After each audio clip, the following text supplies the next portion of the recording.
안녕하세요. 사연에 빠지다의 DJ 민영입니다. 오늘도 어떤 사연들이 기다리고 있을지 정말 기대되는데요. 오늘도 끝까지 함께 해주시고 구독과 좋아요 버튼도 눌러주세요.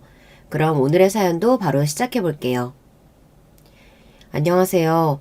여러분들은 학벌이 얼마나 중요하다고 생각하시나요? 저 같은 경우에는 크게 학벌이 중요하다고 생각하진 않았거든요. 제가 이번에 결혼하고 나서 겪었던 이야기를 들어보시면서 제가 잘못한 건지 같이 판단을 해주셨으면 좋겠어요. 저는 30대 여자로 결혼 생활 4년차에 접어들고 있는데요. 예전부터 저는 학업에 관심이 없고 사업을 구상하는 것에만 집중하다 보니 고등학교 졸업 이후 바로 취직했던 케이스예요. 이 부분에 대해서는 단 한 번도 후회를 해본 적이 없었고요. 하지만 이게 나중에 제 발목을 잡을 줄은 꿈에도 몰랐는데요. 저는 20살에 졸업 후 바로 일을 시작하면서 벌이도 괜찮았고 남들과는 좀 더 빠르게 저축도 시작하면서 사업체를 이끌기까지 저의 20대를 그대로 갈아 넣었다고 볼 수 있거든요. 그러다 보니 저도 그 부분에 대해서는 자부심을 가지고 있던 부분이고요. 남들 놀고 대학 캠퍼스를 누릴 때 제 사업을 위해서 현장을 뛰고 그만큼 노력을 해왔던 결과물이 지금의 저를 만든 것 같아 후회는커녕 오히려 자랑스럽게 여기는 부분이었거든요. 남편도 제 이런 부분을 보고 꾸준하고 성실하게 일하는 사람이라 끌렸다고 했고요. 아무도 제 인생에 대해서 불쌍하게 여기거나 안타깝다고 생각하진 않았어요. 물론 어른들은 조금 더 청춘을 누렸으면 좋겠다고 말씀하시긴 했지만 저는 오히려 이게 청춘이라고 생각했거든요. 제가 공부에 흥미가 있었다면 공부를 했을 테지만 그게 아니라서 일찍 부모님께도 허락을 받았는데요. 졸업 후에 제가 일만 하는 모습을 보시니 걱정이 되셨는지 학교에 대한 이야기를 하시더라고요. 정말 대학에는 안 갈 생각이야? 지금이라도 안 늦었는데. 네, 저는 확고한 목표가 있으니까 대학 가지 않아도 돼요. 나중에 학력 필요할 때 가도 되니까 성급하게 공부하길 포기하지 마라. 그래, 요즘에는 학벌이 아무래도 중요하긴 하니까. 괜찮아요. 제 사업할 건데 이 분야에 있어서 전문가면 되는 거죠 뭐. 그리고 자격증도 이미 따서 준비도 되어 있고요. 남들처럼 다 즐기고 가끔 일도 쉬면서 살면 좋을 텐데 어쩜 저렇게 고집을 피우는지. 힘들 땐 언제든지 엄마 아빠한테 이야기해야 한다. 네, 그럴게요. 너무 걱정하지 마세요. 저는 부모님께서도 말릴 정도로 일개미로 살았던 만큼 자연스럽게 주변 친구들과는 다른 길을 걷게 되었는데요. 그래도 이 생활이 마음에 들었기 때문에 가끔 일 때문에 지치는 일이 있어도 다시 일어날 수 있었어요. 그럴 때마다 고등학교 친구들이 함께 있어줬고 20대 후반부터는 남편과 연애하면서 이겨낼 수 있었네요. 그만큼 노력한 끝에 제 사업체를 이끌게 되었고 지금은 한 회사의 CEO로서 잘 살고 있는데요. 저를 안 이꼽게 보는 사람이 생기면서 제 결혼 생활도 순탄하게 흘러가진 않았어요. 이렇게까지 심할 줄은 몰랐는데 갈수록 심해지니까 저도 더 이상 견딜 수 없더라고요. 사람에게 그렇게 무시당한 적도 처음인데 이 사건으로 인해서 제일 무서운 건 사람이고 또 사람만큼 배신을 잘하는 건 없다는 생각마저 들었어요. 신우가 절 마음에 들어하지 않는다는 것은 이미 연애할 때도 예상했던 일이었는데요. 당시 저를 마음에 안 들어하는 티를 팍팍 내고 있었거든요. 초반에는 왜 그런가 하고 이해가 가지 않았어요. 처음 인사를 했을 때는 저한테 명품도 없냐는 듯이 저를 까는데 사실 크게 타격을 입진 않았는데요. 안녕하세요. 현수 씨와 교제하고 있는 이민지라고 합니다. 반갑습니다. 얘기 많이 들었어요. 아, 네, 안녕하세요. 근데 그렇게 입고 오신 거예요? 네? 아, 네. 깔끔하게 입으려고 했는데 제 옷차림에 문제가 있나요? 아, 아니요. 아니, 뭐 그런 건 아니고 잘 나가시는 분이라고 들었는데 명품도 하나 없어서요. 아, 제가 명품에는 관심이 없어서요. 딱히 없어도 잘 살고 있고 필요성을 못 느끼겠더라고요. 중요한가요? 아니에요. 앉아서 밥이나 먹죠. 그때부터 저를 안 좋아한다는 것은 알고 있었지만 결혼하기 전이었고 나이도 저보다 5살이나 어렸기 때문에 그냥 질투가 나는 건가 싶어서 첫 만남 이후로는 더 만난 적이 없었어요. 당시 연애를 하면서 문제가 되었던 부분도 없었고요. 서로 각자의 자리에서 열심히 하다 보니 결혼 적기가 되면서 결혼까지 준비하게 되었네요. 주변에서는 신우가 될 사람이 못 살게 굴면 결혼 생활이 힘들다고 하는데 저는 그 당시만 해도 자주 안 보면 되지 않을까 싶었거든요. 그래서 인사를 할 때도 저를 무시하는 게 느껴졌을 때 그냥 한 귀로 듣고 흘렸어요. 안녕하세요, 어머님, 아버님. 이민지라고 합니다. 얘기 많이 들었어요. 듣던 대로 참하고 예쁘네. 아이, 그러게. 우리 현수가 부족할 텐데 결혼까지 생각해줘서 고마워요. 거봐, 내가 말했지? 우리 민지가 얼마나 똑부러지고 잘하는데. 나 민지랑 결혼할 거야. 반대하는 사람 없지? 난 싫은데? 뭔 결혼이야. 나이도 아직 젊으면서 후회 안 하겠어? 얘, 그게 무슨 말버릇이야. 당장 사과하지 못해? 아, 어머님, 괜찮습니다. 현지 씨가 그렇게 생각할 수도 있죠. 뭐래. 내가 결혼하고 싶다는데 왜 너가 난리야. 그리고 너 전부터 민지한테 자꾸 말 이상하게 한다. 내가 뭘. 있는 얘기만 했는데. 현지 너도 그만하고 우리는 결혼하는 거 반대할 생각 없다. 두 사람이 좋을 대로 해.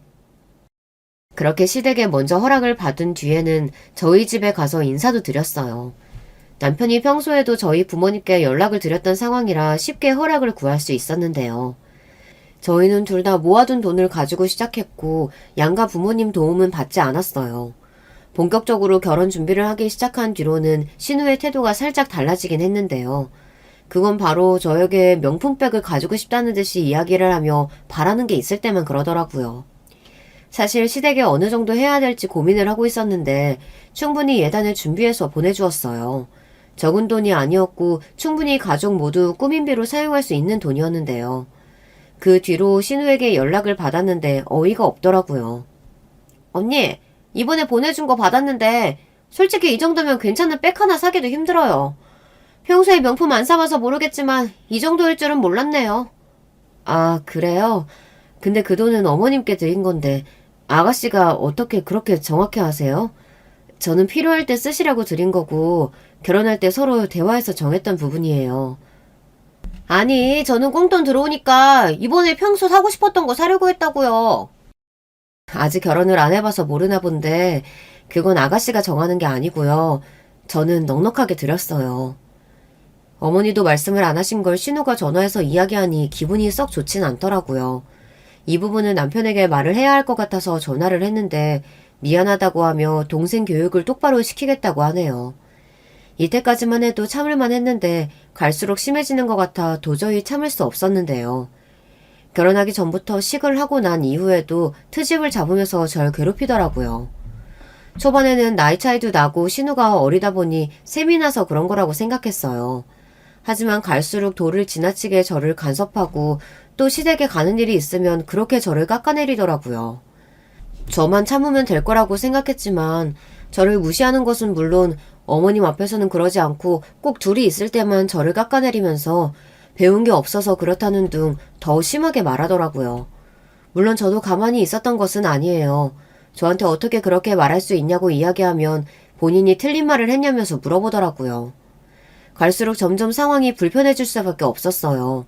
남편도 중간에 차단을 잘 해주겠다고 하긴 했지만 둘만 있는 시간 동안에는 남편이 볼 수도 없었기 때문에 이걸 말할 기회도 없더라고요. 괴롭힘은 갈수록 심해졌고 최대한 무시하려고 해도 그게 잘 되지 않아 힘들었어요. 처음에는 제가 뭘 그렇게 잘못했나 싶었는데 주변에 결혼한 친구들에게 물어보니까 원래 시누이들은 다 그렇다면서 제가 이해하는 부분이라고 이야기했어요. 하지만 아무리 생각해도 인격 모두까지 하는 건 아니라는 생각이 들어 한번 뒤집었던 적이 있었는데요. 그건 바로 제 부모님에 대해 이야기를 했을 때였어요. 언니는 그동안 일만 해오면서 학업에 대한 욕심은 없었어요? 저는 목표가 뚜렷이 있었기 때문에 따로 신경 쓰지는 않았어요. 그렇다고 공부를 아예 안 한 건 아니라서 관련된 자격증도 따고 하다 보니까 굳이 대학에 대한 필요성을 못 느꼈을 뿐이죠. 저는 학업도 중요하다고 생각해서 언니처럼은 안 살려고 대학 가려고요. 지금 행복하다고 하시는데 저는 그렇게 안 보이거든요. 어떤 근거로 저한테 그렇게 말씀하시는진 모르겠지만 저는 충분히 행복해요. 부모님도 그렇게 생각하고 계실까요? 예전부터 느끼는 건데 저를 왜 그렇게 싫어하시는 거예요? 부모님 얘기까지 할 필요는 없잖아요. 뭐라 하는 게 아니고 제가 만약에 부모 입장이었으면 아쉬웠을 수도 있겠다 해서 말하는 거죠. 괜히 찔려서 그러시는 거죠? 예전부터 절 그렇게 까내리시는데 듣는 사람 생각 안 해요? 저는 언니 걱정돼서 한 말이었어요. 기분 나빴어요? 왜 나쁘지? 미안해요. 그런 이야기까지 들으니까 저도 모르게 스트레스를 받았던 것 같아요. 남편에게 이야기하니 당장 뒤집어 엎겠다면서 저한테 말리지 말라고 하더라고요. 그때 당시에는 저도 이야기를 해둔 상태였기 때문에 일단은 그냥 두라고 이야기했고 그 뒤로는 신우를 만나는 시간을 점차 줄여가기 시작했어요. 아무래도 가까이 생활하다 보니까 저희가 만나는 시간이 길었는데요. 점점 제 일도 바빠지고 신우도 대학교를 준비하면서 자연스럽게 멀어지더라고요. 신우가 그동안 한 말을 잊고 살다 보니 저도 너무 예민하게 반응했던 것 같아 신경을 쓰지 않고 있었는데요. 언제나 신우가 좋은 대학에 붙고 나서 더 심해졌어요. 열심히 하더니 누가 들어도 인정할 만한 학교에 들어가게 된 것이었는데요. 사실 정말 들어갈 줄은 몰랐는데 저도 학교 이름을 듣고 깜짝 놀랐어요. 미운 마음은 있었지만 그래도 시댁 식구들을 싫어하고자 하는 마음은 없었기 때문에 진심으로 축하하면서 대학교에 다니면서 가지고 다닐 만한 작은 가방을 준비했는데요. 제 나름대로 명품 가방을 사서 선물해 준다고 주었는데 저한테 코웃음을 치는 거 있죠. 그렇게 열심히 공부하더니 결국은 붙었네. 축하한다 우리 딸. 축하해요 아가씨. 이번에 제가 큰 건 준비 못했지만 대학교 다닐 때 가지고 다니면 좋을 것 같아서 가방 하나 사왔어요. 돈이 어디 있으셔서 이런 걸 사오셨어요? 언니가 드디어 명품 보는 눈이 생겼네요. 근데 크기가 너무 아쉽네. 큰 게 원래 좋은 건데. 뭐 어쨌든 애썼어요. 너는 전부터 언니한테 그게 무슨 말버릇이니? 성인이 됐으면 철을 들어야지. 이번 대학도 사순해서 겨우 들어가 놓고선 얼른 사과하지 못해? 아 엄마 그 얘기가 여기서 왜 나와? 신우와는 이렇게까지 사이가 안 좋을 줄은 몰랐는데 대학에 들어간 이후로는 무시하는 게 더 심해졌어요. 저한테 물어보고 제가 모르면 그럴 줄 알았다며 말하는데 이게 은근히 자존심 상하는 일이더라고요. 이대로 두었다간 제자리를 못 찾을 것 같아 어떻게 할까 싶었는데요. 남편은 이제 대학도 갔고 더 볼 일 없을 테니 너무 마음 쓰지 말라고 했어요. 하지만 그건 결혼 초에도 들었던 이야기였기 때문에 신뢰하기는 어려웠는데요. 남편도 중간에서 잘해주는 것 같아도 둘이 있을 때마다 그러니까 시댁 가는 것도 망설여지게 되었어요. 저도 모르게 자존감이 떨어진다고 해야 할까요? 자신감이 넘치던 저였는데 계속해서 가스라이팅 식으로 당하다 보니 저도 모르게 정말 대학에 안 간 내가 잘못인가 싶더라고요. 제가 이렇게 생각할 게 아니라 신우가 저한테 하는 말이 말도 안 되는 것인데 세상 가스라이팅이 이렇게 무섭다는 걸 느끼게 되었던 것 같아요. 신우의 지속적인 괴롭힘으로 인해서 어떻게 하면 쳐낼 수 있을까 고민을 했어요. 언제까지 저를 무시하면서 살지, 대학에 잘 갔다는 이유만으로 저에게 내세울 게 생겼다고 느끼는 것 같아서 저도 그동안 제가 감춰두었던 금전적인 재력을 과시하려고 했지만 맞지 않는 일인 것 같았어요. 저에게는 신우도 있었지만 도련님도 한 분 계셨는데요. 신우가 제게 그런 말을 할 때마다 중간중간 제어도 해주셨는데 일이 바빠지시면서 오래 못 뵀거든요. 그러다가 결혼하신다고 손 아랫동서가 될 사람을 소개해 주셨어요. 안녕하세요. 얘기 많이 들었어요. 저는 이윈지라고 해요. 안녕하세요. 형님 부족하지만 앞으로 잘 부탁드려요. 아니에요. 앞으로 잘 지내봐요. 제가 생각했던 것보다 분위기도 좋았고 결혼한 뒤로는 서방님과 손 아랫동서와 만나면서 친해졌어요. 그러다가 명절에 모이게 되는 일이 있었는데 그때 신우가 동서에게 하는 행동을 보고 나서 충격을 받을 수밖에 없었는데요. 설거지하는 동서를 보더니 깜짝 놀라면서 이런 식으로 이야기를 하더라고요. 어머, 왜 설거지를 하고 계세요? 이런 건 다 민지 언니가 할 거예요. 귀한 손에 물 묻히면 안 되죠. 네? 그래도 형님이 혼자 다 하시기에는 어려우실 것 같아서 빨리 같이 하면 되지 않을까요? 언니가 3년 동안 저희 집 오면서 힘들어한 적 없어요. 설거지거리 별로 없네. 민지 언니 부탁해요. 그게 무슨 소리예요. 집안일은 같이 해야죠. 제가 진지하게 할 얘기가 있어서 그래요. 잘 부탁해요. 제 의견과는 관계없이 동서를 데리고 가는데 미안한 얼굴로 저를 보는 동서를 보니 입장이 더 난처하겠구나 싶어 그냥 그날은 설거지를 했어요. 뒤이어 들어온 시어머니가 왜 혼자 하고 있냐고 물어보신 뒤에나 다시 동서가 돌아오더라고요. 정말 죄송해요, 형님. 저는 그냥 끌고 가서 어떻게 해야 할지 몰랐어요. 괜찮아요. 설거지도 별로 없었고 금방 끝났어요. 근데 아가씨는 왜 그렇게 형님을 싫어하는 거예요? 아, 느끼셨구나. 예전부터 그랬어요. 제가 학벌이 안 되거든요. 이유는 그거 하나뿐이에요. 요즘에도 학벌로 사람을 판단하나 봐요. 아가씨는 어디 나왔는데요? 서운대학 나왔어요. 저는 아가씨 학생 때부터 봤는데 지금이랑 다를 게 없어요. 그동안 혼자 힘드셨겠어요. 동서의 이야기를 들으니 저도 모르게 눈물이 핑 돌더라고요. 괜찮은 줄 알았지만 사실은 그게 아니었나 봐요. 그래도 손 아랫동서가 잘 들어왔다고 생각하고 앞으로 시댁 생활이 조금이나마 편해질 수 있을 것 같았는데요. 저의 마음을 잘 이해해 줄 줄 알았던 동서도 시간이 지나면서 신우와 별반 다른 게 없어졌어요. 처음에는 저를 위로해 주길래 제 편이라고 생각했지만 갈수록 은근히 저를 무시하는 것 같더라고요. 신우랑 계속 붙어 다니길래 뭔가 수상하긴 했지만 크게 신경을 쓰지 않았는데요. 하지만 이상하다고 느낀 게 처음이 아니었는데 갈수록 동서와의 대화를 하면서 뭔가 저를 무시하고 있다는 것을 느낄 수 있었어요. 형님, 이 단어 뜻 알고 계세요? 잘 모르겠는데. 이거 어려운 거 아니야? 아, 죄송해요. 요즘 중학교 애들도 이건 다 알거든요. 형님 영어 공부를 조금이라도 하셔야겠어요. 그래. 내가 알고 있는 철자와는 다르길래 다른 뜻 가진 줄 알았지. 그럼 제가 지금 틀렸다고 말씀하시는 거예요? 나도 영어 어느 정도 할 줄 아는데 저런 철자로 본 적은 없어.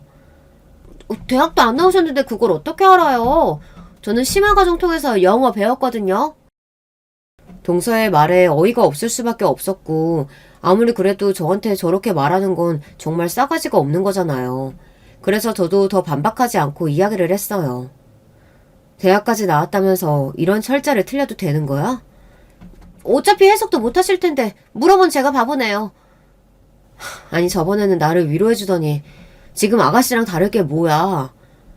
제가 아가씨 얘기 다 들어보니까 고졸에 지금 하고 있는 일도 마땅히 없다면서요. 그럼 얼마나 힘드시겠어요. 저를 조롱하는 듯한 말투 때문에 눈물이 나오는 것을 꼭 참고 다시는 그렇게 이야기하지 말라며 그 자리를 떴어요. 사실 여기까지 보면 계속해서 참은 제가 답답하게 느껴지실 수도 있는데요. 굳이 제가 사업을 한다는 이야기는 하고 싶지 않았어요. 일부러 말을 하지 않고 언제까지 저러나 하는 오기 때문에 그냥 넘겼던 것 같아요. 그러다가 남편에게 이야기했더니 불같이 화를 내더라고요. 결국에는 시어머니 앞에서까지 이런 일이 생기게 되었어요. 동생이라고 계속 봐주니까 세훈이가 네 친구인 줄 알아? 아니 솔직히 내가 뭘 잘못했어. 그냥 물어보고 싶은 거 물어본 건데. 언니 뭐 기분 나빴어요? 매번 앞에서 그렇게 무시하는데 그럼 기분이 안 나쁘겠어요? 반대로 생각해봐요. 틀린 말 한 것도 아니고 고졸 출신이 우리 집안에 들어왔다는 것 자체가 마음에 안 들어. 그렇다고 해서 인격 모독까지 하면 안 되죠. 거기다가 동서까지 꼬드겨서 둘 다 저를 무시하잖아요. 언니, 그거 피해망상이에요. 어떻게 보면 애정이 있으니까 저희도 그런 거죠. 솔직히 말해서 신우이의 말을 100% 공감하기는 어려운 점이 있었어요. 어떻게 위한다는 사람이 깎아내리면서 이야기할 수 있는지 저는 힘든 시간을 보내고 있을 때 본인은 위로라고 생각을 했다는 게 화가 나더라고요. 진지하게 이야기를 하면서 어떻게 하면 제 위치를 다시 찾을 수 있을까에 대해 고민을 하게 되었는데요. 저는 지금 제가 하고 있는 일을 열심히 하면서 그냥 돈만 잘 벌어서 그걸 과시하면 분명히 신우이가 저에게 아양을 떨 거라고 생각했어요. 저는 그 시기를 기다리기 위해서 그동안 신우이가 이야기했던 것들을 한 귀로 흘리면서 그때만 기다리고 있었어요. 얼마나 좋은 직장을 갈지에 대해서 기대를 했는데요. 하지만 신우는 제 예상과는 다르게 좋은 대학을 나왔지만 꽤 오랜 기간 백수 생활을 하더라고요. 제가 생각했을 때 적합한 복수 시기는 지금이라고 생각해서 동서와 신우를 누르기로 했어요. 저만의 방식으로 그 두 사람을 저한테 쩔쩔매게 할 수 있는 방법은 생각보다 쉬운 편이었는데요. 동서와 신우는 둘 다 일을 하지 않고 있었기 때문에 그 부분에 대해서 건드리면 예민하게 반응할 거라는 걸 생각하고 있었거든요. 아니나 다를까 이번에 어머님 생신 때 제가 거하게 돈 꽃다발을 준비해서 가니 깜짝 놀라는 두 사람의 표정을 보니 재미있었어요. 어머니, 이번에 준비한 꽃다발이에요. 어머, 정말 예쁘구나. 이거 뭐지? 이거 잡아당기면 되는 거니? 손잡이 그대로 쭉 늘리시면 돼요. 어머니께서 꽃다발에 있는 손잡이를 잡아당기시자 현금이 줄줄이 나오기 시작했는데요. 100만 원은 넣어 보이는 액수에 어머님도 아버님도 놀라셨지만 가장 놀란 건 신우와 동서였어요. 어머 언니, 이번에 너무 무리하신 거 아니에요? 안 그래도 일을 요즘 잘 못하시는 것 같던데. 그러게요. 안 그래도 저도 물어보고 싶었는데 이런 거 할 거면 같이 하시지. 그럼 부담도 덜었을 텐데. 아쉽네요. 괜찮아요. 이 정도는 아무것도 아니에요. 어머니가 좋아해 주시니까 오히려 좀 더 빨리 해드릴 걸 후회가 되네요. 너는 아직도 취업 준비 중이냐? 나이를 먹었으면 밥값을 해야지. 명문대 나오면 뭐하냐? 취업을 못하는데. 조금만 기다려봐. 명문대 졸업한 사람 연봉은 장난 아니거든? 내가 보니까 주변 친구들은 다 8,000원 기본으로 받아. 그래, 너는 말로만 하지 말고 밥값 좀 해라. 네 시연이 봐, 얼마나 성실하게 사니? 그래봤자 고졸인데 뭐 벌면 얼마나 벌겠어. 너 말 다 했어? 어쩜 그렇게 네 세원이를 무시하냐? 앞으로 어떡하려고? 적어도 고졸 인생인 세원이보다는 잘 살 것 같은데? 지금 얼마 버는지 모르겠지만 난 앞으로 더 몸값이 높아질 사람이니까. 네가 잘 모르나 본데 네 새언니 한 기업의 대표야. CEO라고. 뭘 매출이 얼만 줄이나 알아? 너는 평생 일해도 못 모을 돈을 다 벌었다고. 자산만 해도 몇 억이고 그동안 벌 수 있는 돈 다 벌었으니까 당연히 일하는 시간이 줄어들 수밖에 없지. 그게 사실이야? 언니가 그렇게 돈을 많이 번다고? 나중에 후회하지 말고 지금이라도 사과하고 잘해라. 됐어. 사과받으려고 그런 건 아닌데.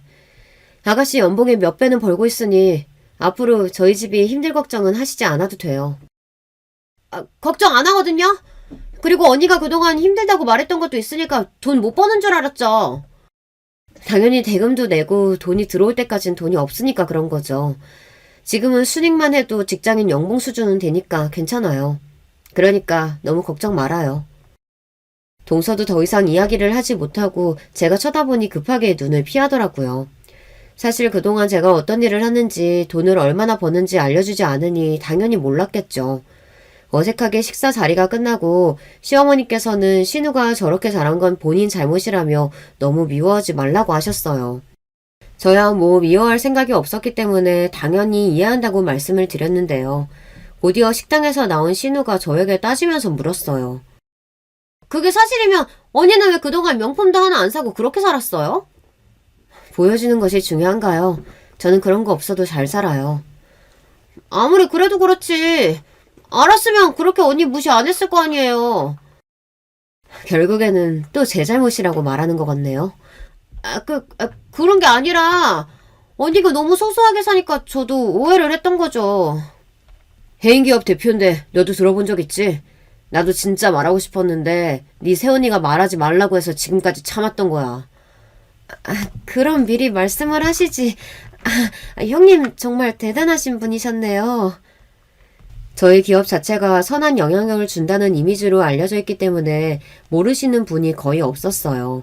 다행히 기업이 잘 운영되다 보니 중요한 일이 아니면 딱히 제가 신경을 쓰지 않고 있었거든요. 일을 하지 않아도 쌓이는 돈이 있으니 걱정할 일도 없었고요. 동서와 신우가 쩔쩔매는 모습을 보니 웃기기도 하고 그동안 학벌로 저를 무시하는 것을 버티다가 이렇게 터뜨리니 재미있기도 했어요. 뭔가 잘못되었다고 느꼈는지 저에게 미안하다고 이야기하는데 굳이 제가 봐줄 이유는 없었어요. 설마 이걸 알게 된 이후 저한테 잘해줄까 싶었는데 제 예상이 딱 맞았더라고요. 언니, 요즘 잘 지내시죠? 다른 건 아니고 요즘 힘드신 건 없나 해서요. 제가 그동안 언니한테 섭섭하게 했던 거 아는데 진짜 죄송해요. 제가 사과할게요. 아가씨, 사과는 받아줄게요. 하지만 지금처럼 더 친해지지도 않고 그냥 기본만 지키면서 살아요. 언니 그러지 마요. 저는 언니랑 더 친해지고 싶어서 그런 거였어요. 말이 되나요? 그렇다고 사람을 인격모독하고 깎아내리는 건 아니죠. 앞으로 시댁일 위에는 따로 연락 안 했으면 좋겠어요. 칼같이 이야기하니 전화기 너머로 한숨을 쉬는 소리가 들렸어요. 이제 와서 후회를 해봤자 이미 제 마음이 다쳤기 때문에 어떠한 아부든 받아줄 필요가 없었거든요. 그 뒤로는 동서에게 연락이 와서 신우와 똑같이 그동안의 행실에 대해 사과를 하더라고요. 사실 이렇게 사과를 들으니까 더 어이가 없었어요. 학벌뿐만이 아니라 고졸은 돈을 못 번다는 생각으로 그동안 저를 무시한 거잖아요. 그렇게 보니까 저도 사과를 해도 냉정하게 받아들일 수밖에 없었는데요. 사실 더 가까이 지낼 생각도 없었고 무시하는 것만 없으면 따로 문제가 될 게 없었거든요. 하지만 제 생각과는 다르게 끈질기게 저에게 연락을 해오는 동서와 신우 때문에 운동하는 스트레스를 받았어요. 돈 때문에 힘들다는 이야기를 꺼내며 본인이 돈을 벌지 않으니 딸 학원을 늘려주고 싶은데 그것도 잘 되지 않는다면서 저한테 이런 이야기를 하는 걸 들으니까 어이도 없었어요. 사실 이런 문제는 저에게 한 번도 말을 하지 않았던 문제예요. 물어보면 본인들은 얼마나 잘 살고 있는지 과시하면서 저를 무시하기 바빴거든요. 특히 신우는 직장을 다니지 않는데도 불구하고 이번 주 오히려 생활비가 넉넉하다며 이야기를 했던 기억이 나네요. 이제 와서 이야기를 해도 다시 받아줄 생각이 없었기 때문에 남편에게도 분명하게 말해두었어요. 내가 얼마 버는지 알고 난 뒤에도 계속 연락 오는데 난 도와줄 생각 없으니까 자기 선에서 알아서 끝내. 당연하지. 내가 중간에서 잘할게. 신경 쓰지 말고 여보는 할 일 하면서 지금처럼 살면 되는 거야. 그동안 내가 많이 참았던 거 알지? 당연히 알고 있지. 내가 그렇게 말을 해도 듣지 않더니 결국 이렇게 됐네. 여보는 동생이라서 더 마음이 안 좋겠네. 미안해. 괜찮아. 걔가 잘못한 거고 앞으로 여보가 어떤 선택을 하든지 나는 존중해 줄게. 사실 남편이 본인의 동생 편을 들지 않는 것만으로도 저는 마음이 풀릴 수밖에 없었는데요. 평상시에도 신우에게 저 대신 타박을 해주고 동서가 심하게 선을 넘는 날에는 서방님께 이야기를 하는 것을 몇 번 봤었거든요. 이때까지만 해도 든든한 제 편이 있다는 게 좋아서 항상 열심히 일을 하고 두둑하게 용돈을 챙겨주는 등 남편이 회사 때문에 힘들어하는 것을 보고 퇴사까지 하게 해주었어요. 저 혼자 버는 것만으로도 충분히 생활이 가능했고 남편이 집에만 있는 것이 지루하다고 해서 작은 건물 관리를 맡기기 시작했는데요. 제 사업체를 운영하는 곳에 공동으로 관리를 하게 되었는데 성실하던 남편이 번하기까지는 오랜 시간이 걸리지 않았어요. 결혼하고 나서 저한테 항상 다정했던 남편은 게을러지고 집에서 게임을 즐겨하며 제가 시킨 일도 제대로 하지 않더라고요. 오늘 거래처에서 온다고 하는데 장부 관리는 제대로 했어? 아, 미안해. 오늘은 집안 정리하느라 건물에 못 가봤네. 거래처 사람들 오기로 했어? 그래서 미리 연락도 해놓은 상태였는데 어쩔 수 없지. 그동안 문제 있었던 부분 없으면 괜찮아. 매출은 잘 나오고? 당연하지. 매출에 대해서는 걱정할 필요 없어. 남편만을 믿고 맡겼던 일이었지만 얼마 지나지 않아서 매출에 문제가 있었다는 것을 알게 되었고 그 돈의 일부가 남편의 개인 통장 그리고 신우에게 가고 있다는 것을 파악했어요. 저는 원래 통장 내역을 확인하지 않는 편인데 이번에 뭔가 확인하고 싶다는 생각이 들더라고요. 이때 저도 여자의 촉이 무섭다는 걸 느끼게 되었어요. 통장 잔고를 확인해보니 제가 생각했던 것보다 돈이 빠져나가고 있는 곳이 많더라고요. 처음에는 돈이 필요할 수도 있으니까 어느 정도 이해했는데 신우한테도 보내고 있었고 이게 다른 데도 새고 있다는 것에 대해서는 참지 못하고 바로 집으로 돌아와서 물어봤어요. 내가 당신 통장 확인해봤는데 돈이 이상하게 많이 빠져나가고 있더라. 무슨 일 있어? 믿고 낚였으면 냅둬야지. 왜 몰래 통장 잔고를 보고 그래? 아무리 그래도 그렇지. 지금 대금 나갈 것도 있는데 그렇게 써버리면 어떡해. 달마다 들어오는 돈만 해도 얼만데 겨우 그거 가지고 그러냐? 남편이 필요해서 쓸 수도 있지. 정말 제가 알고 있는 남편이 맞나 싶을 정도로 달라진 모습을 보고 나서 적응을 할 수 없었어요. 제가 돈을 못 벌 때나 잘 벌 때나 소나무같이 한결같은 사람이었는데 갈수록 뻔뻔해지고 또 본인의 집안만 챙기는 모습을 보니 꼴보기가 싫어지더라고요. 심지어 저희 집에서 하고 있는 사업인데 본인의 동생들까지 사업장을 내주려고 하는 것을 보고 난 뒤에는 더 이상 참을 수가 없었어요. 당신 정말 너무한 거 아니야? 지금 신우 통장으로 들어가는 돈이 얼만지는 알고 지금 그러는 거야? 아니, 요즘 현지가 조금 힘들다고 하길래 도와준 것 뿐이야. 가족인데 이런 것 하나 못 해줘? 아니, 그게 아니라 그 전에 했던 말들은 뭐고 이제 와서 아가씨 도와주는 거야? 아, 여보, 다 지난 일 가지고 아직까지 그러면 어떡해. 아니, 솔직히 말해서 우리가 여유가 있으면 좀 도와줄 수 있는 거 아니야? 그러니까 그걸 왜 당신이 정하냐는 거야. 적어도 나랑 상의는 해야 하는 거잖아. 단 6개월 만에 태세를 바꾼 남편을 보며 어이가 없었는데요. 신호의 대화를 발견한 뒤로는 그동안 저에게 왜 그렇게 잘해주는지 알 수 있었어요.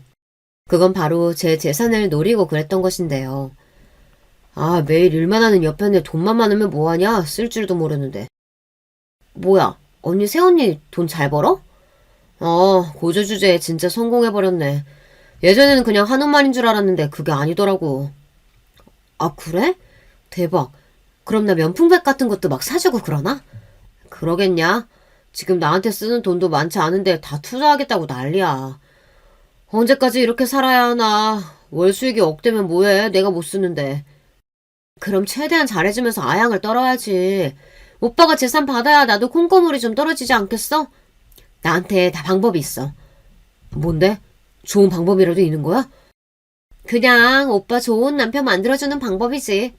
그냥 오빠는 계속 언니 편만 들어. 내가 무슨 말을 하던지. 대화 내용을 보니 일부러 신우는 저를 긁으면서 미움을 샀던 것이었고 동서도 마찬가지였어요. 남편은 제 재산을 조금이라도 본인 것으로 만들려고 그동안 쇼를 했던 것이더라고요. 이걸 알게 된 이상 충격을 받을 수밖에 없었어요. 하나뿐인 제 편이라고 생각을 했는데 그게 아니었으니까요. 대화 내용을 보고 나서는 남편을 도저히 전처럼 좋은 사람으로 볼 수 없었어요. 또 자산이 많다 보니까 당장 이혼을 하기에는 어떻게 해야 할지 잘 모르겠더라고요. 뭔가 더 증거가 있으면 모를까 이 증거만으로는 재산 분할도 해줘야 할 것 같아 유책 배우자가 되도록 만드는 방법뿐이었어요. 그래서 저는 사람을 써서 남편이 어떤 생활을 하고 있는지에 대해서 알아보기 시작했어요. 여러분들이라면 본인을 돈으로 보는 사람과 결혼 생활을 지속할 수 있으신가요? 사실 사랑하는 마음이 있으면 어려울 수 있긴 하지만 저는 예전부터 제 자신을 낮게 평가하는 사람들을 상종할 필요 없다고 느꼈던 사람으로서 남편에게서 받은 상처 그리고 배신감 때문에 바로 이혼을 결심할 수 있었거든요. 남편의 사생활을 보고 나서는 충격의 연속이었는데요. 제 돈을 펑펑 쓰는 것은 물론 본인의 명의로 차까지 구입을 했더라고요. 게다가 차 안에서 내리는 사람이 바로 동서였어요. 얼마나 다정한지 두 사람 눈에서 꿀이 떨어지는 눈빛을 보니 사진을 보면서 저도 모르게 눈물이 고이더라고요. 저에게 한없이 다정했던 사람인데 이렇게 될 줄은 꿈에도 몰랐어요. 제 자산을 탐내는 것은 물론 바람까지 피우는 것을 알게 된 이상 유책 배우자로 이혼 소송을 걸 수밖에 없었죠. 그리고 상간녀 소송까지 같이 걸기로 했어요. 증거를 충분하게 모은 뒤에 해야 하는 만큼 싫어도 좋은 척하면서 포커페이스를 유지하고 있었는데요. 이걸 어떻게 터뜨리면 좋을까 하고 생각을 하다 딱 좋은 날이 있더라고요. 그건 바로 저희의 결혼 기념일이었어요. 5주년이 된 기념으로 다 같이 만나기로 했거든요. 신우 그리고 동서와 제 남편을 위한 파티를 계획하기로 했어요. 그 자리에서 불륜 그리고 대화 내용을 모두에게 공개하는 것이었는데요. 미리 영상을 만들어두고 그동안 모았던 자료들을 토대로 이혼 서류까지 준비할 수 있었어요. 준비하는 과정에 있어서 힘든 점도 있었지만 한편으로는 마음이 씁쓸하더라고요. 그래도 몇 년을 함께했던 사람인데 그동안의 일들이 주마등처럼 스쳐 지나갔어요. 사람이 이렇게까지 변할 수 있구나라는 것을 느꼈고 자상하고 저를 지지해주던 사람에게 배신을 당하니 사람에 대한 의심이 더 깊어지더라고요. 준비를 철저하게 마치고 양가 부모님과 형제들을 모아서 제가 계획했던 파티가 시작이 되었어요. 아무것도 모르고 저를 보며 사랑한다고 웃고 있는 모습을 보니 역겹기도 했네요. 모두들 이 자리에 와주셔서 감사해요. 오늘 저희 8주년을 축하해주러 오신 분들을 위해서 좋은 소식을 영상으로 알려드리려고 해요. 이건 남편 몰래 준비한 건데요. 같이 영상 시청해주세요. 언제 이런 걸 준비했어? 난 아무것도 준비 못했는데. 고마워. 괜찮아. 오늘의 주인공은 당신이니까. 고맙다는 이야기를 들으니 영상을 보고 나서도 고맙다고 말을 할 수 있을까 싶더라고요.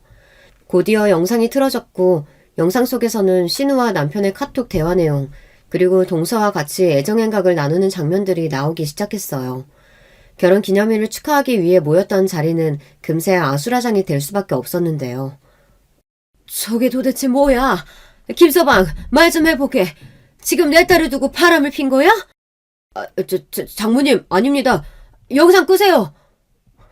이게 무슨 일이니? 아이고. 당신 정말이야? 어떻게 우리 형이랑 불륜을 저지를 수가 있어?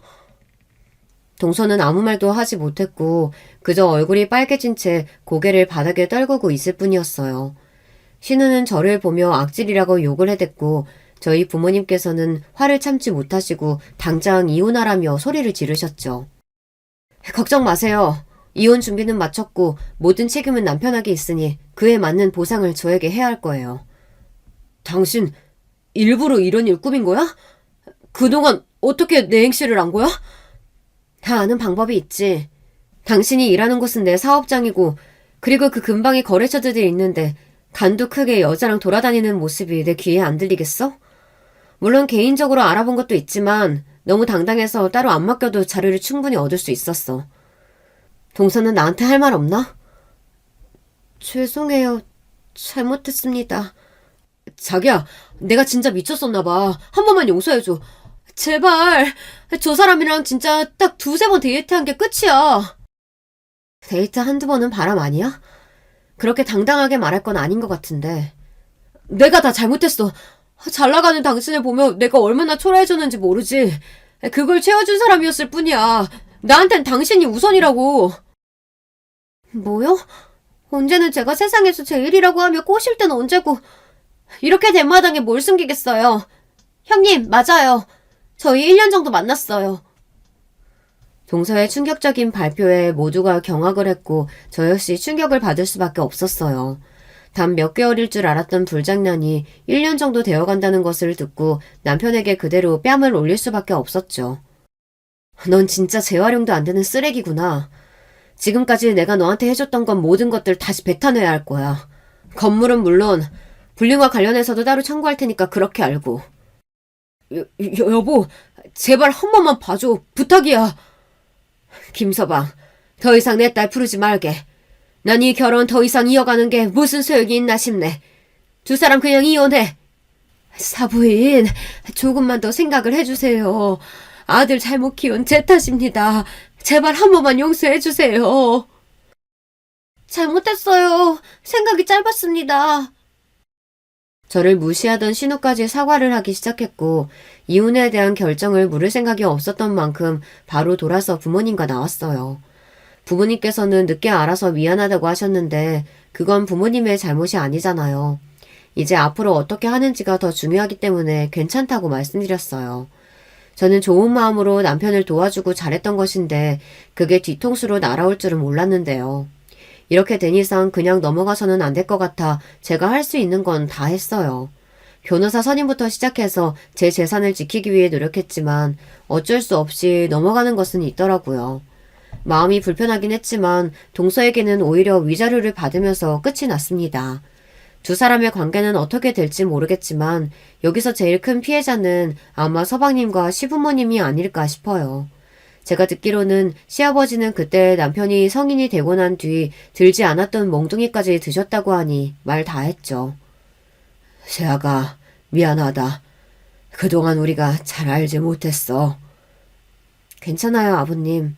제가 마음이 넓지 못해서 죄송해요. 맞아 죽어도 싼 놈이다. 걱정 말고 앞으로 네 인생 살아. 알겠지? 저에게 전화해서 미안하다고도 하시고 다시 만나라고 하는 것은 염치가 없는 것 같다고 말씀을 또 하셨어요. 저도 모르게 눈물이 났고 잘 살아보려고 했던 제 인생이 무너지는 느낌을 처음 받았네요. 그동안 당당하게 제가 하고 싶었던 일들 하면서 사회적으로도 인정을 받았는데 이렇게 동서 남편 신우에게 배신을 당하고 나니 생각이 많아지는 것 같아요. 스스로 홀로서기를 시작한 지 이제 막 3달째인데 아직도 남편에게는 미안하다는 문자가 오고 있어요.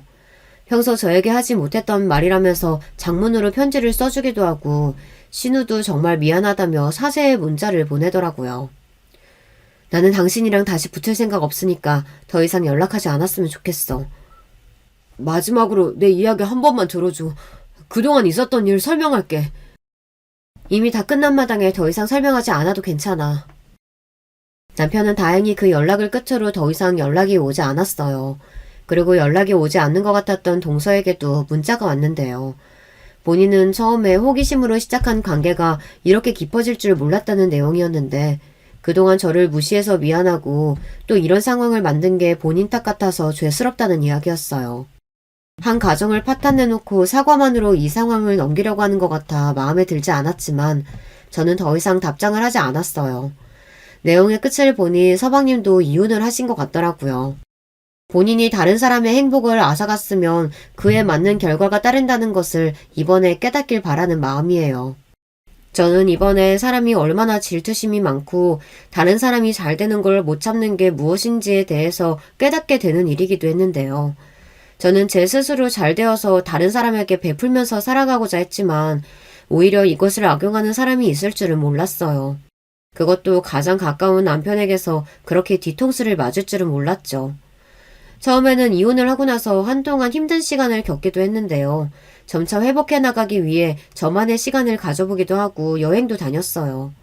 그동안 성공을 위해서 달려왔던 저를 위해서 한동안 휴식 시간을 주고 조금씩 맛있는 것도 먹고 하니까 회복이 되더라고요. 간혹 저희 부모님께서 괜찮냐고 물어보시긴 하지만 저에게 조심스러운지 다른 방식으로 접근을 하시기도 했어요. 딸, 이번에 백화점 신상 나왔다는데 가볼래? 그래, 기분 전환 겸 가보자. 어때? 괜찮아요. 저 이번에 해외여행 다녀오려고요. 혼자만의 시간이 필요해서요. 그래, 충분히 시간 가지고 회복하길 바랄게. 그 집 식구들은 더 이상 생각도 하지 마. 앞으로 네가 얼마나 잘 사는지 보여주는 게 가장 좋은 복수야. 괜찮다고 생각했지만 아버지가 하는 말씀에 저도 모르게 눈물이 핑 돌 수밖에 없었는데요. 그래도 남편의 본심을 빨리 알아채고 제가 이루었던 것들을 모두 잃기 전에 끝이 나서 다행이라고 생각해요. 또 좋은 대학을 나왔던 신우는 지금 저희 하청업체에 입사를 지원했다는 소식이 들려왔는데요. 제가 면접관으로 참여하니까 얼굴이 새하얘지더라고요. 어찌나 웃기던지. 이제는 분노라기보다는 그 사람들이 한심스럽고 또 한편으로는 어리석다는 생각을 했던 것 같아요. 여러분들은 학벌이 정말 중요하다고 보시나요? 저는 이번에 학벌이 아닌 사람이 어떤 것을 중요시 여기느냐에 따라서 인성이 달라진다는 것을 느낄 수 있었는데요. 겉모습을 보고 판단하는 신우, 그리고 말에 현혹되어 제 남편이랑 바람을 피고 신우와 저를 따돌렸던 동서. 어떻게 보면 방관자이자 가해자였던 남편까지 처음에는 그렇지 않았던 것 같던 사람들이었는데 갈수록 욕망에 눈이 멀어서 결국에는 이런 파국을 맞게 되었네요. 전 남편이랑은 겹치는 사람이 많다 보니 아는 사람들이 많을 수밖에 없는데요. 종종 들려오는 소식으로는 일용직을 하면서 산다고 해요. 그동안 뭐에 빠진 건지 돈도 다 잃고 이곳저곳 돌아다니면서 사는 것 같다니 짠하기도 해요. 하지만 그때로 돌아갈 마음은 없었습니다. 결혼 당시 좋았던 기억들은 거의 없고 나중에는 불륜 그리고 저 몰래 돈을 빼돌렸던 기억만 남으니 잠을 자기도 힘들 정도였거든요. 사람에게서 상처를 받은 마음은 쉽게 치유가 되진 않았어요. 저는 단지 열심히 살아서 행복해지고 싶었던 것 뿐이었는데 결과가 이렇게 되니 씁쓸한 마음도 있었는데요. 하지만 회복하는 시간이 지나고 저를 진정으로 좋아해주는 사람을 다시 만날 수 있었어요. 아직 재혼에 대한 생각까지는 아니지만 오로지 저를 좋아하는 사람을 만난 덕분에 이전보다 행복한 연애 생활을 하고 있는 중이에요. 자산에 대해서 걱정 없이 살 수 있었던 시댁 식구들은 결국 파국을 맞이했고 학벌로 저를 무시했던 신우는 공장에 가서 일을 한다는 이야기를 들었어요. 사람은 인성이 먼저 되어야 한다는 것을 느끼게 되었네요. 단순히 돈을 많이 벌고 적게 벌고를 떠나서 학벌, 외모 등이 좋아도 인격이 되지 않으면 그 사람의 가치는 바닥이 날 수밖에 없는 것 같아요. 신우는 좋은 대학도 나오고 얼굴도 이쁜 편이라서 인기가 정말 많았는데 본인이 말하는 말투, 태도 때문에 주변 사람들이 떠나가는 것 같더라고요. 내면의 아름다움도 필요하고 상대방을 타박하는 삶을 산다면 본인에게 돌아온다는 것을 알았으면 좋겠어요. 저 역시 신우에게 무시받는다는 느낌을 받았고 잘해줬었지만 검은 속내를 가지고 있었던 남편까지 이제는 그 집안에서 벗어나고 보니 제 행복을 멀리서 찾았던 것 같아요. 지금은 저를 생각해주는 지인들과 가족들이 있고 사랑하는 사람도 생기면서 자연스럽게 제 삶을 다시 되찾아가고 있는 중이에요. 여러분, 두 번째 사연 시작하기 전에 좋아요, 구독 꼭 눌러주실 거죠? 그럼 두 번째 사연 바로 시작합니다. 저는 결혼한 지 이제 5년 차에 접어든 30대 후반 여자입니다. 제겐 남편과 사랑으로 노력해서 얻은 예쁜 딸이 하나 있어요. 이번에 눈에 넣어도 아프지 않을 우리 딸의 돌잔치를 하기로 했는데요. 오랜만에 모든 가족이 다 모이기로 해서 기대 반 설렘 반의 마음입니다. 돌잔치 소식을 들은 지인들도 다들 벌써 그만큼이나 시간이 흘렀냐며 덕담을 보내고 있는데 딱 한 사람만 연락이 없네요. 예상은 하고 있었지만 어쩜 그렇게 빗나가지 않을까요? 이런 제 예상을 한치도 빗나가지 않은 사람은 바로 제 형님입니다. 형님과는 이제 다른 사람을 통해서만 소식을 전해 듣는 사이가 되어버렸는데요. 저와 형님 사이가 어쩌다 이렇게 됐는지 한번 이야기해볼까 합니다. 저는 결혼 전까지 교사로 일했습니다. 남편과는 처음에 교육 워크숍에서 우연히 만나게 됐는데 첫인상이 도시 사람치고 너무 순박했어요. 남편을 만나기 전에 저는 항상 나쁜 남자들만 만나서 고생을 많이 했습니다. 그래서 세상에 마음 착하고 좋은 남자는 다 사라졌다고 생각했는데 남편을 만나보니 세상에 이런 사람이 아직 있나 싶어 놀랐었던 게 생각나네요. 그렇게 일 때문에 자꾸 마주치다 보니 어느새 남편에게 관심이 커졌고 저도 모르는 새에 사랑하고 있더라고요. 어느 날 남편과 데이트하던 중 전 이제 이 남자를 내 사람으로 만들어야겠다 싶었어요. 그래서 남편한테 우리 무슨 사이냐고 물었더니 남편의 얼굴이 새빨개지는 거예요. 그리고 한참 있다가 뭐 한다는 말이 우리가 사귀는 사이면 좋겠다고 하는데 그때 남편은 참 귀여웠어요. 그 뒤로 남편과 저는 예쁘게 오랫동안 연애하다가 결혼까지 약속했습니다. 결혼하기로 말이 나오자마자 바로 상견례를 하기로 했는데 이때 어디서 해야 할까 고민이 많았어요. 한참 고민하던 중 남편이 시어머니께서 여기서 하자고 하셨다며 제게 식당 주소 하나를 보내줬어요. 위치를 확인해보니 강남이더군요. 처음엔 조금 놀랐어요. 저는 굳이 말하자면 강북 토박이로 강남은 일 때문에 몇 차례 가볍게 들러본 정도밖에 없었거든요. 그래서 제겐 강남이 꼭 다른 나라처럼 느껴졌습니다. 그때를 생각해보면 이렇게 제대로 한번 강남에 가보는구나 하고 조금 두근거렸던 것 같기도 해요. 근데 상견례 전날 밤 남편에게서 굉장히 곤란한 목소리로 전화가 왔어요. 자기야, 내일 상견례 때 말이야. 우리 형 부부도 같이 갈 것 같은데 괜찮을까? 응? 갑자기?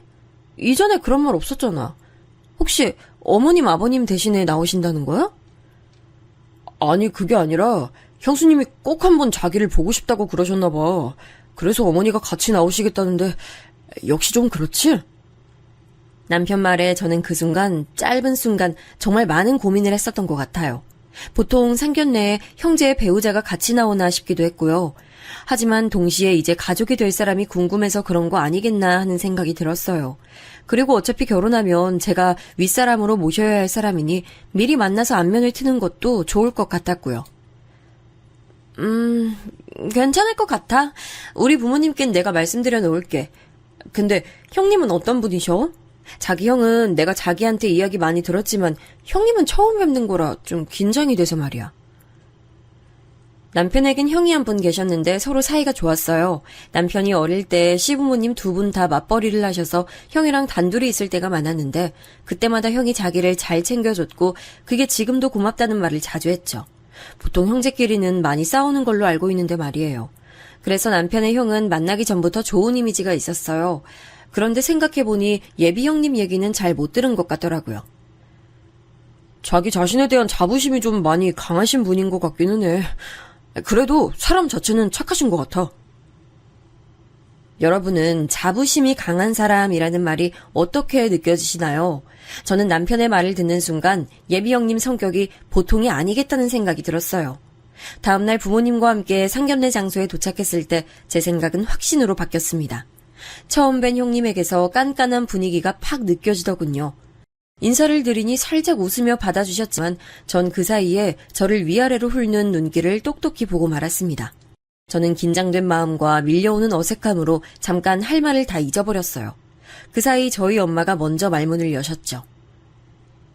사부인께서 이 식당을 상견례 장소로 하자고 하셨다 들었어요. 식당이 너무 세련되고 예쁘네요. 음식도 정말 맛있을 것 같고요. 말씀 참 고맙습니다. 근데 솔직히 말씀드리면 여긴 우리 첫째 며느리가 골라서 예약해준 곳이에요. 첫째 며느리가 상견례 장소는 꼭 여기로 해야 한다고 해서 말이에요. 시어머니 말씀에 그제야 형님이 표정을 풀고 활짝 웃으시더군요. 여기가 강남에서 상견례 장소로 가장 유명한 곳이어서요. 새 식구 맞이하는 자리인데 아무 곳에서나 할 순 없죠. 그때야 저는 시어머니가 아닌 형님께서 상견례 장소를 고르신 걸 알게 됐습니다. 남편을 슬쩍 보니 남편도 그때한 눈치였고요.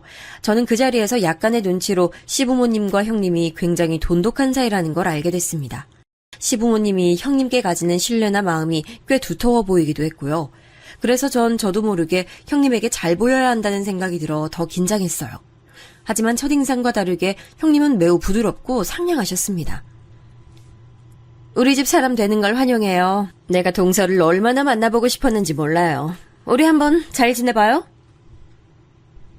그 말 덕분에 긴장했던 마음이 풀리면서 기분도 편안해지고 좋았습니다. 깐깐해 보였지만 의외로 좋은 사람일지도 모른다고 생각했어요. 그런데 신혼집에 대해 말할 때부터 형님 표정이 약간 이상했습니다. 무언가 불만스러운 상태랄까요? 게다가 혼수랑 예단 이야기 때는 몇 번이나 무슨 말을 하시려다가 그만두셔서 참 많이 신경 쓰였어요.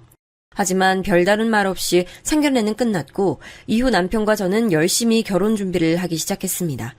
그런데 며칠 뒤 모르는 번호로 전화가 온 거예요. 받아보니 형님이었습니다.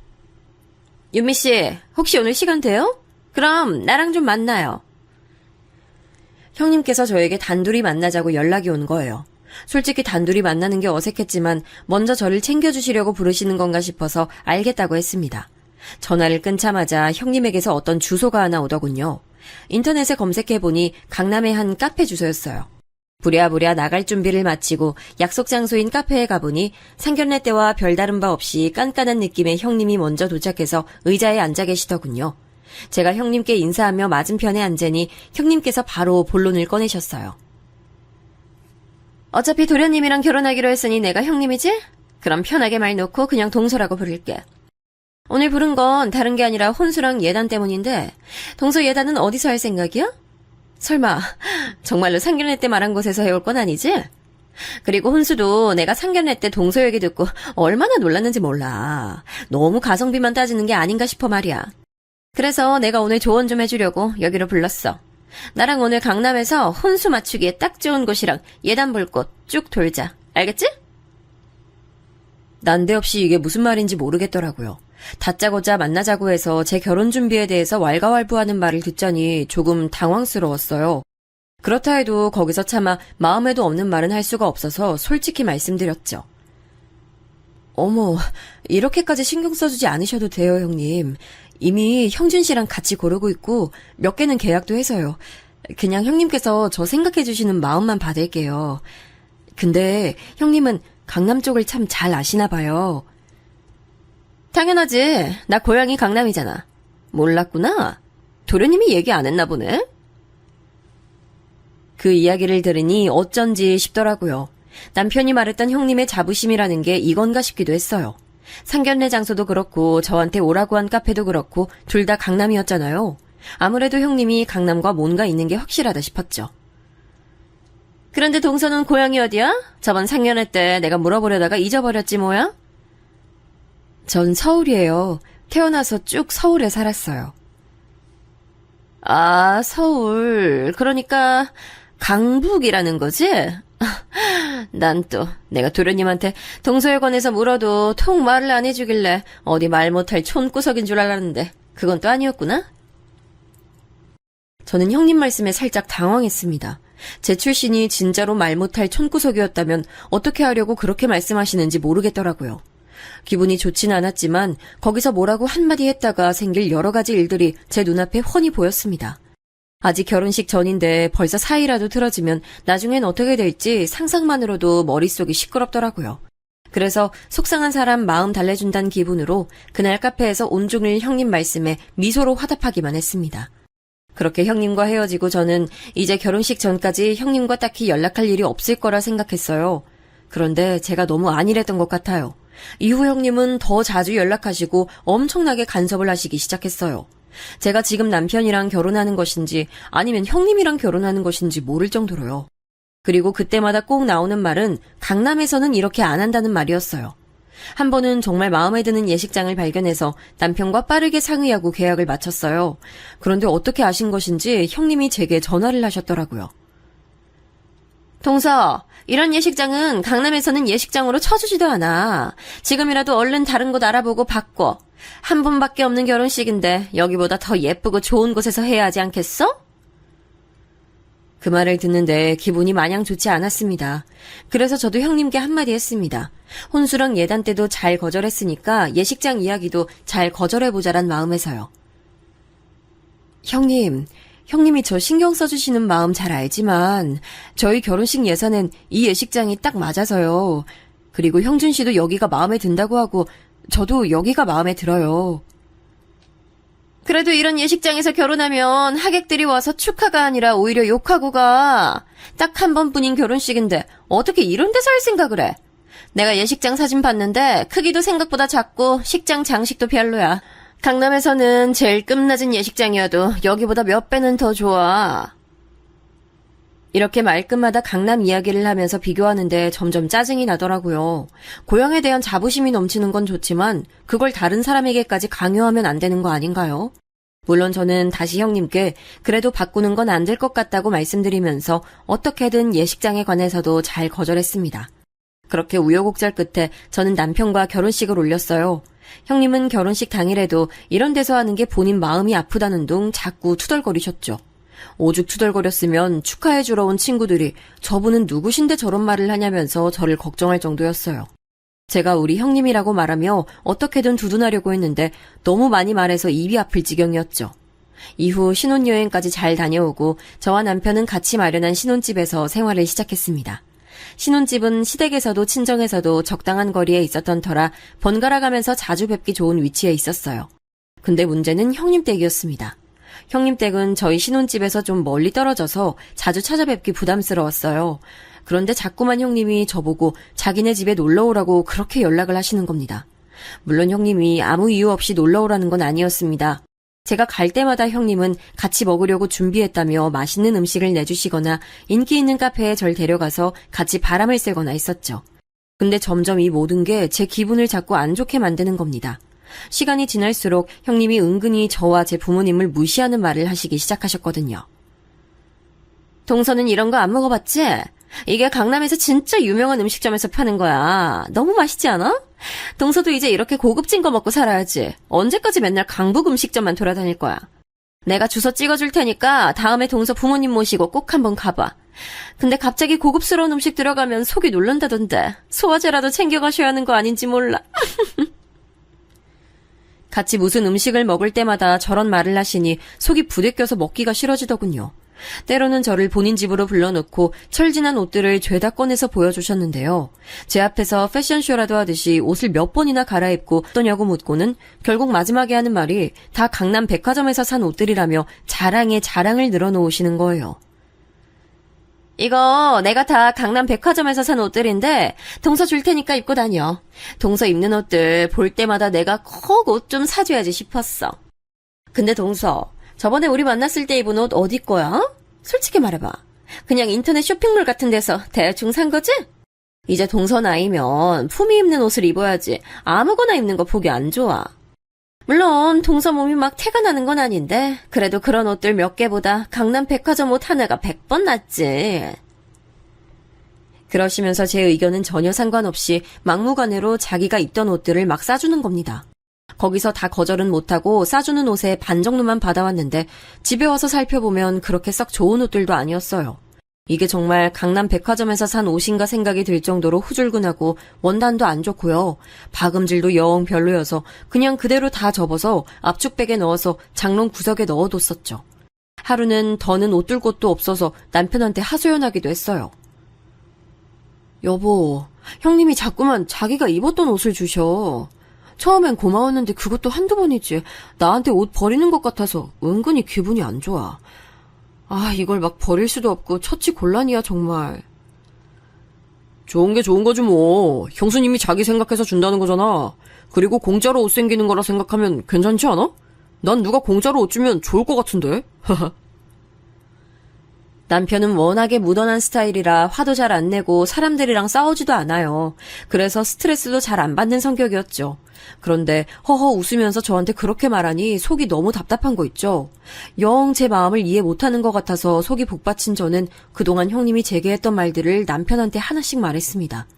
그리고 그때 있었던 일 중 속상했었던 일도 이야기했죠.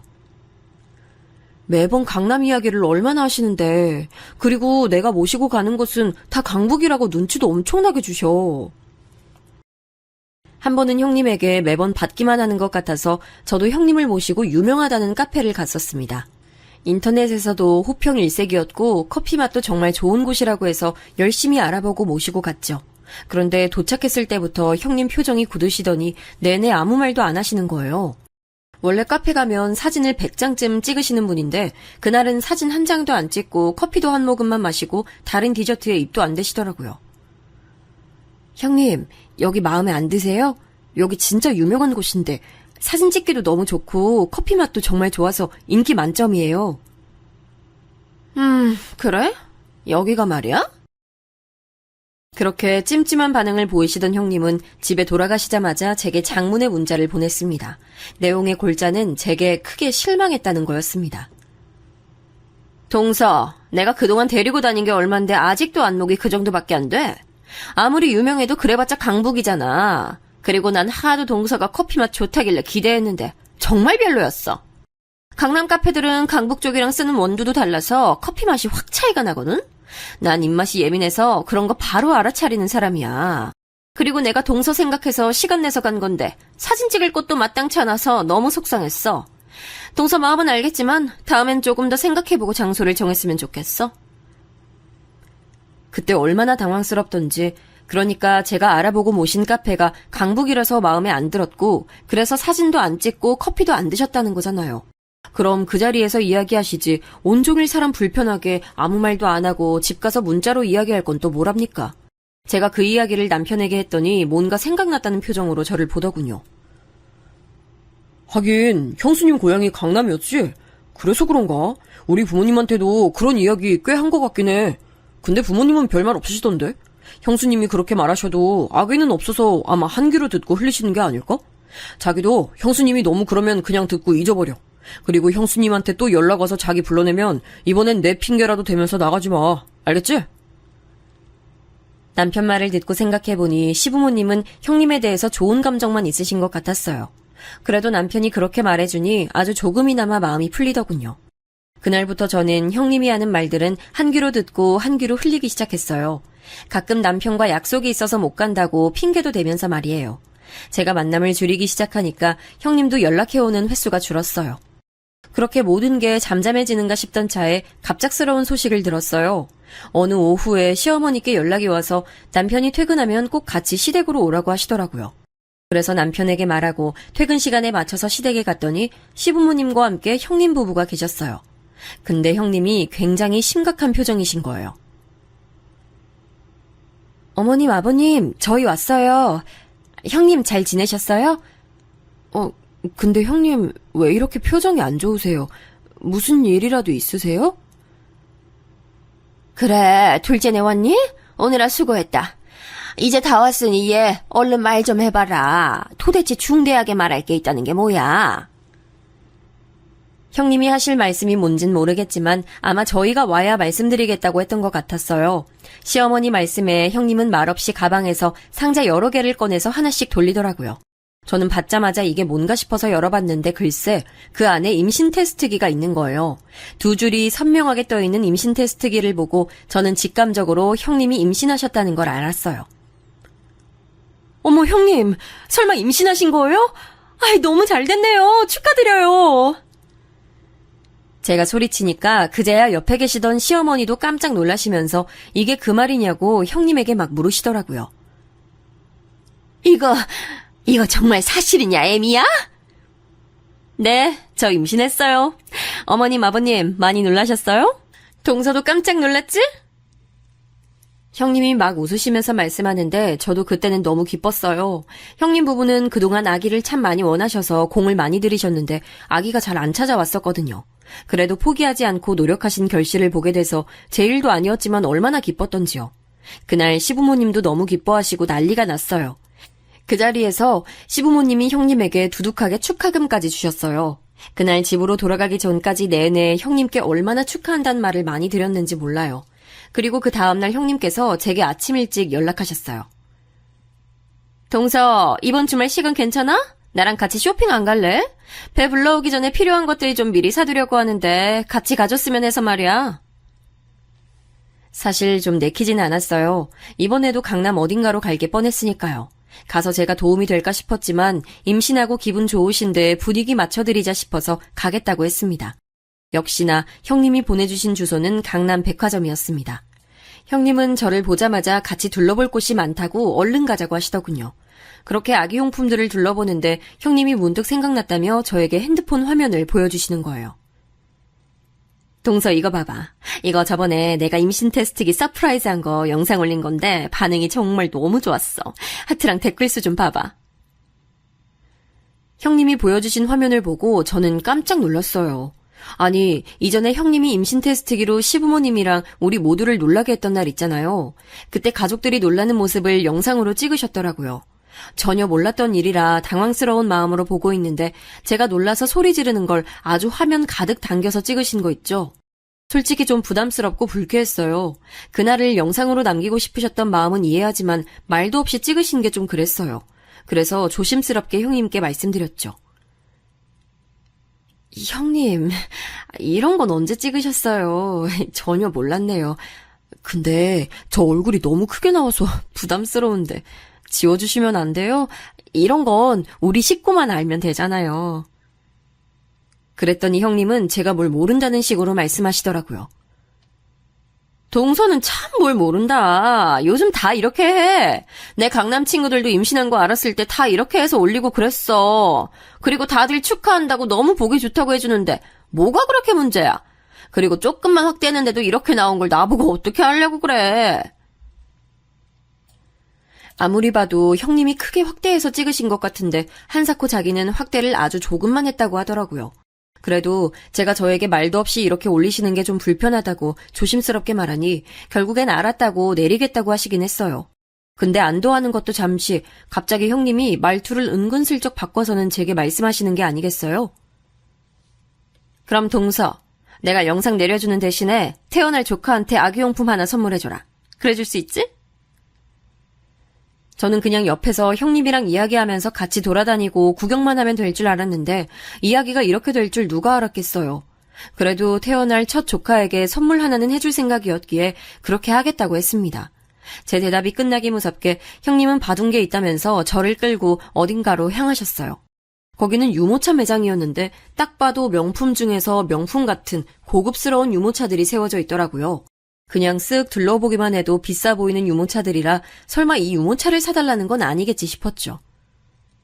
동서, 이 유모차 봐봐. 엄청 좋아 보이지 않아? 이게 외국 명품인데 없어서 못 판대. 내가 여기 오기 전에 매장에 전화까지 해서 물어봤어. 지금 예약하면 출산할 때 딱 받을 수 있대. 동서, 첫 조카한테 이 정도는 해줄 수 있지? 저는 형님이 고르신 유모차 가격을 확인하고 속으로 깜짝 놀랐어요. 아니, 유모차 가격이 200만 원이 넘더라고요. 정말 큰맘 먹어도 100만 원까지 생각했는데 그거의 2배 가격을 보니 선뜻 그러겠다 말이 안 나왔습니다. 그래서 저는 남편이랑 상의를 해봐야 할 것 같다고 형님께 말씀드리고 집에 돌아왔습니다. 그날 밤 전 남편에게 형님이 말한 유모차에 관해 얘기했어요. 하지만 남편도 많이 부담스러워해서 저와 남편은 형님이 말한 모델은 아니지만 같은 브랜드의 조금 더 저렴한 유모차를 사드리기로 했습니다. 그 유모차도 사람들이 밤새 줄 서면서까지 사간다는 유명한 유모차였거든요. 하지만 형님은 제 말을 듣고 굉장히 불쾌해하셨습니다. 동서, 너무한다 정말. 첫 조카인데 그 정도도 못해줘? 그게 강남 엄마들 사이에서 가장 유명한 브랜드고 그 모델이 가장 안전하고 좋은 거라서 말한 거였는데. 근데 그 말을 들으니까 딱 드는 생각이 있었어요. 형님 말씀은 결국 그게 강남 사람들이 많이 쓰는 유모차여서 그렇다는 거잖아요. 형님, 저희 형편이 그렇게 여유있진 않아요.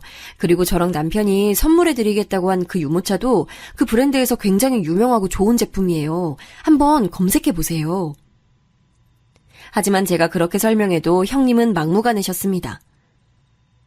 지금 내가 나만 위해서 그걸로 사달라고 한 것 같아? 내가 쓰고 동서 아이 가졌을 때 물려주면 서로 좋은 건데 그런 생각을 못해? 됐어. 그냥 아무것도 해주지 마. 결국 형님은 기분이 완전히 상하셨고 그날부터 약간 사이가 틀어졌어요. 남편이 아주버님께 유모차 대신 현금을 드리면서 형님께 말 좀 잘해달라고 했지만 딱히 상황이 나아지진 않았어요. 제가 어떻게 연락을 드려도 답도 없으시니 저도 다른 방법이 없더군요. 그렇게 시간이 지나서 드디어 조카가 태어났습니다. 조카를 보러 갔을 때 출산 전 있었던 일 때문에 형님에게 문전박대 당하면 어떻게 하나 걱정했어요. 하지만 강남 유명 제과점에서 주문 제작한 케이크를 들고 갔더니 기분이 풀리셨던지 반겨주시더라고요. 그래서 이제 좀 상황이 나아지려나 싶었는데 또다시 생각지도 못한 일이 생겼습니다. 날짜를 따져보니 조카의 100일이 가까워지고 있던 때였네요. 동서, 내가 우리 예성이 임신했을 때나 출산 때 별거 없었으니까 이번 100일 땐 기대해도 되지? 그때 돈도 드렸는데 형님은 제가 아무것도 안 한 것처럼 말씀하시더라고요. 기분이 영 좋지 않았지만 무엇을 원하시냐 여쭤보니 자기가 조만간 목록을 보낼 테니 거기서 해달라고 하시더군요. 살펴보니 거의 다 강남에 있는 가게에서만 구할 수 있는 것들이었습니다. 강남은 뭐든 다 비싸더군요. 그래도 이왕 선물하는 거 형님이 좋아하는 걸로 맞춰드리기 위해서 그중에서 가장 가격이 괜찮은 식기 세트를 구매했습니다. 조카 100일 축하는 크게는 못하고 식구끼리 작게 모여서 하게 됐습니다. 식구들끼리 모였을 때 저는 형님께 제가 준비한 선물을 건네드렸어요. 하지만 형님은 제가 준비한 선물을 받자마자 얼굴을 팍 구기셨습니다. 동서, 설마 이것만 준비한 건 아니지? 아니, 내가 보낸 목록에 이거 말고 다른 것들도 많았는데. 이러시면서 마음에 안 든다는 티를 팍팍 내시더라고요. 솔직히 제가 아무거나 막 사간 것도 아니고 보내주신 목록에서 산 건데 그걸 그렇게 말씀하시니까 너무 기분이 안 좋았어요. 항상 좋게 넘어가자 생각했지만 그날은 저도 좋지 않은 기분을 숨길 수가 없었어요. 제 표정이 안 좋아지자 남편이 수습하려 그랬던 건지 형님에게 말했습니다. 형수님, 이 사람이 좋은 마음으로 준비한 건데 그냥 좋게 봐주세요. 그래 여보, 이 식기 세트 여보가 갖고 싶어 했던 거긴 하잖아. 좋은 날인데 기분 풀어. 아주버님이 형님을 달래시는데 그 와중에 시어머니께서 한마디 하셔서 속이 박박 긁히는 기분이었습니다. 이거 하나만 사온 거야? 이후에 손님 대접할 일도 많을 텐데 이왕이면 2개쯤 사오지 그랬어. 하나 골라 사오랬다고 이거 하나 딸랑 들고 오는 것도 모양새가 보기 좋진 않네. 괜찮아요, 어머니. 동서가 다 좋은데 이런 부분이 조금 아쉬운 거 몰랐던 것도 아니고요. 그래도 이 정도로 아쉬운 줄 몰랐네요. 아무래도 제가 더 잘 가르쳐야 할지도 모르겠어요. 사람을 앞에 두고 이렇게 말하는 법이 어딨나요? 게다가 전 형님이 갖고 싶어 하시던 걸 선물로 드렸는데 도리어 욕만 들은 거잖아요. 그래도 조카는 잘못이 없으니 성심성의껏 축하하며 그날 일은 그렇게 일단락됐습니다. 그 후에 저는 의도적으로 형님의 연락을 피했습니다. 그놈의 강남 소리도 이젠 듣기 싫었고 자꾸만 선 넘는 형님의 발언도 듣고 싶지 않았어요. 그런데 그때 100일 이후 형님께서 시부모님께 제 흉을 본 건지 시부모님께 안부 전화를 드리면 두 분 다 자꾸 이런 말씀을 하시는 거예요. 자고로 아랫사람이 윗사람을 잘 모셔야 집안이 조용한 법이야. 그러니 언제 어디서든 형님을 어른으로서 공경하고 잘 모셔야 한다. 이것만으로도 화가 나는데 그 후 형님께서 제가 100일 축한 날 센스가 없었고 사람 마음을 신경 쓸 줄 모른다고 타박하는 문자를 보내신 거예요. 시부모님을 방패 삼아 사람을 괴롭히는데 제가 어떡하겠어요? 시부모님은 형님을 아끼시니 저는 거기에 딱히 별다른 말 없이 죄송하다는 말만 보내고 말았습니다. 제 사과를 받은 이후 형님은 만족하신 건지 달리 더 연락하지 않으셨죠. 그렇게 분한 마음에 소갈이하면서 살다 보니 어른들 사이야 어떻든 시간은 흐르고 조카는 하루가 다르게 쑥쑥 크더군요. 정말 눈 깜짝할 새에 조카의 돌이 다가와 있었어요. 그래서인지 뜸하던 형님의 연락이 다시 스멀스멀 잦아지더군요. 100일은 어쩔 수 없이 작게 했지만 돌잔치 때는 여러 가지 제약이 많이 풀려 아주 크게 할 수 있었어요. 형님은 초대장도 줄 겸 식사 대접하고 싶으니 남편이랑 자기 집으로 와달라고 하시더군요. 저는 형님의 연락을 받자마자 이번엔 또 얼마나 사람 속 뒤집히는 이야기를 하실지 생각이 들었어요. 그래서 마음의 준비를 단단히 하고 갔습니다. 형님 집에 도착해 신변잡기식의 이야기를 좀 나누고 있으니 자연스럽게 형님이 돌잔치 초대장을 주셔서 받았습니다. 아주 예쁘고 고급지게 잘 뽑으셨더라고요. 금박도 들어가 있는 초대장을 유심히 보고 있으니 형님께서 말씀하셨어요. 이번에 우리 예성이 돌잔치는 강남 호텔에서 하려고 해. 여기 예약하는 게 하늘의 별 따기보다 더 어려웠다니까. 사진 한번 볼래? 형님이 보여주신 사진 외 호텔은 정말 멋지긴 하더군요. 게다가 서비스도 좋아 보여서 저는 참 멋있다고 얼마 정도 맞장구를 쳤죠. 그랬더니 형님께서 은근한 표정으로 말을 꺼내는 겁니다. 진짜 멋있지. 그래서 말인데 이번에 우리 예성이 돌잔치 올 때 이 호텔 급에 맞게 준비해서 와줬으면 좋겠어. 이번에 내 강남 친구들이랑 지인들도 다 불러서 하객 수준이 좀 많이 높거든. 내 말 무슨 말인지 알지? 호텔 급에 맞게 준비해서 오라니요. 사실 저희가 어련히 알아서 할 일인데 형님께서 그렇게 눈치를 주니 또 속이 상하는 겁니다. 하지만 그렇게 말하는 형님 앞에서 대뜸 뭐라고 할 수도 없고 그냥 알겠다고 대화를 마무리해버렸어요. 그날 식사하는데 생각만 가득해서 음식이 입으로 들어가는지 코로 들어가는지 모를 정도였습니다. 그렇다고 첫 조카 돌잔치를 안 갈 수도 없고 이래저래 마음이 많이 심란했어요. 자기야, 예성이 돌잔치 말이야. 도대체 얼마나 준비를 해서 가야 하는 건지 모르겠어. 내가 아무리 열심히 준비해도 형님 마음엔 안 들 것 같은데. 그래도 우리 집 첫 조카인데 어쩔 수 없지. 형수님이 조금 유난이신 것 같아도 너무 기쁘고 좋은 마음이어서 그런 걸로 생각하자. 남편 말을 듣고 보니 어렵게 얻은 아이의 첫돌이니까 기쁘고 축하하고 싶은 마음이 얼마나 클지 어느 정도 형님의 마음에 공감은 가더라고요. 그래서 형님께 들었던 말 때문에 상한 마음을 고쳐먹으려고 했습니다. 그러나 저는 곧 마음을 바꾸고자 했던 과거의 제 자신을 참 어리석다고 생각하게 됐습니다. 그것도 바로 조카의 돌잔치에서 말이죠. 그날 저는 형님의 당부대로 호텔급에 맞게 준비를 해서 돌잔치 장소에 도착했습니다. 찾아보니 돌잔치 하객 의상을 대여해주는 곳이 있더라고요.